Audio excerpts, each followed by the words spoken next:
All right, guys, here's your weekly housing market update. And this week had a little bit of everything from stronger jobs data, softer spending, and some movement in interest rates. Let's start with the jobs report. January came in stronger than expected.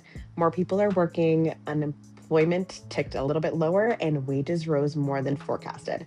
And that's good news for the economy and for overall housing demand. A strong labor market supports buyer confidence. But retail sales came in weaker than expected. And since consumer spending makes up about 70% of the US economy, that softer spending helped balance out the optimism from the jobs report. The markets basically said, okay, growth is solid, but maybe not overheating. Now let's talk about inflation and rates. Oil prices have been creeping higher, and energy costs matter because they feed into the inflation expectations. And inflation expectations influence the bond yields, and bond yields are what ultimately drive mortgage rates. Here's the technical piece that matters.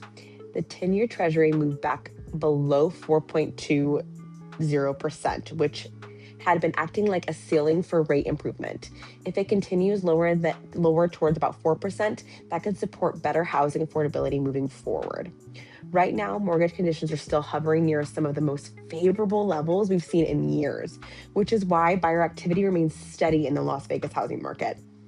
Looking ahead, next week is a big data week. We've got GDP, Fed minutes, and core PCE, which is the Fed's preferred inflation measure. Those reports could determine whether rates stay range bound or make their next move. Bottom line, the economy is resilient, inflation is still the key storyline, and the housing market is holding steady as we move further into 2026. I'm Yessie Taylor with the Taylor Group, keeping you in the loop on real estate trends, interest rates, and the Las Vegas housing market.